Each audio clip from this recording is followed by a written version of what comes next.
अनिमेश, क्योंकि माह रमजान चल रहा है तो वो लोग भी जो कि डॉक्टर से अंडर ट्रीटमेंट हैं वो भी रोजे रख रहे हैं, तो ऐसे में अगर कोई डायबिटिक पेशेंट है या जिन्हें थायराइड है उनकी डाइट के हवाले से आप क्या कहेंगे?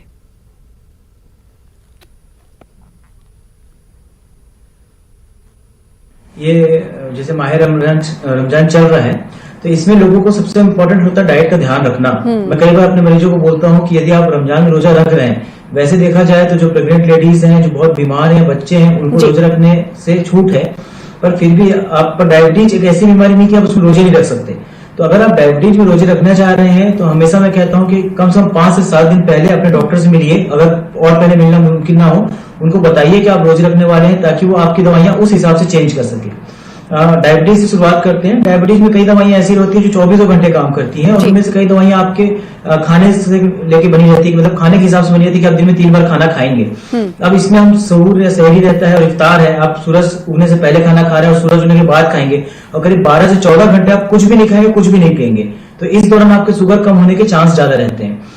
तो सबसे पहले दवाइयां ऐसे हम लोग सेट करते हैं जो लोग टैबलेट में है कि वो सिर्फ इन 2 टाइम में उनको शुगर में कम करे और 24 घंटे लिमिटेड अमाउंट में शुगर कम करे। और अगर आप इंसुलिन में है तो अलग अलग टाइप के इंसुलिन आते हैं। अधिकतर लोगों को जो इंसुलिन चलता है वो दिन में 2 बार अपना इफेक्ट डालता है, तो हम आपका ऐसे इंसुलिन में शिफ्ट कर देते हैं जो जस्ट आपके सहरी और इफ्तार के समय ही आपका काम आपका शुगर कंट्रोल करे, और दिन में जब आप कुछ भी नहीं खा रहे हैं, कुछ भी नहीं पी रहे हैं, तो आपको शुगर बहुत ज्यादा कंट्रोल ना हो। तो सबसे पहले अपने डॉक्टर से मिलकर अपनी दवाइयां चेंज करवाइए।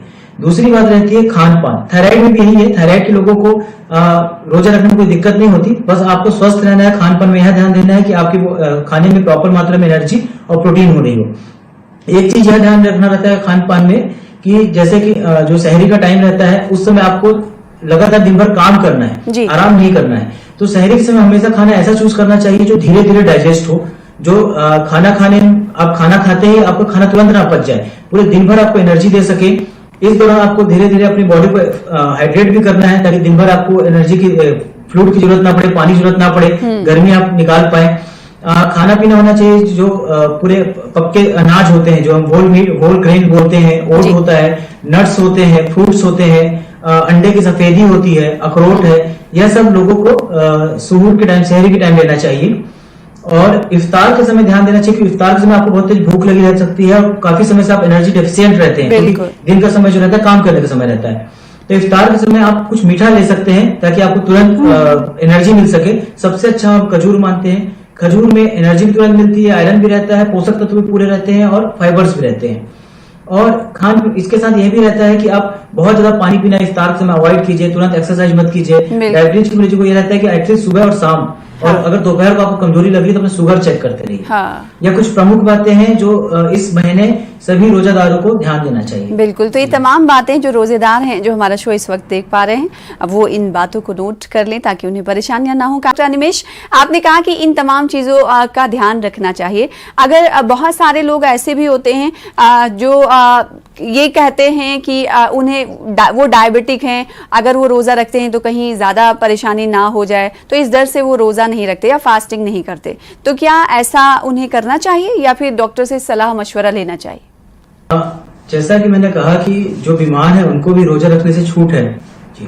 तो जो बीमार है वैसे उनको छूट है, पर यदि वह रखना चाहे तो डॉक्टरी सलाह से रख सकते हैं। कई लोगों का शुगर बहुत अनकंट्रोल रहता है और उनको इंसुलिन की और बाकी सब चीजों की जरूरत पड़ती है। तो यदि डॉक्टर मना कर रहे हैं कि आप रोजा मत रखिए, तो मेरी सलाह है कि मत रखिए, क्योंकि यह आपकी जान को नुकसान पहुंचा सकता है, आपके स्वास्थ्य को खराब कर सकता है। और यदि वह बोलते हैं कि कुछ सावधानियों के साथ आप रोजा रख सकते हैं, जैसा कि मैंने कहा कि सुहूर में कुछ अलग तरीके से आपको खाना खाना है जो धीरे धीरे पचे और लंबे समय तक आपको एनर्जी दे। इफ्तार में आपको ऐसा खाना खाना है जिससे आप प्रॉपर सो सके और आपको जल्दी उठने के लिए दिक्कतें ना हो, आपको नुकसान ना हो। तो कुछ सावधानियां रखते हुए और कुछ चीजों का परहेज रखते हुए आप आराम से रोजा रख सकते हैं, चाहे आपको डायबिटीज हो, चाहे ब्लड प्रेशर हो, चाहे शुगर हो, चाहे थायराइड हो। एक चीज और मैं कहना चाहूंगा कि यह भी ध्यान रखें कि इफ्तार के समय बहुत ज्यादा या खासकर सहूर के समय बहुत ज्यादा सोडियम वाला चीजें मत लें, क्योंकि सोडियम जब बॉडी में जाता है तो उससे प्यास बहुत लगती है और दिन में बहुत मुश्किलें आती हैं।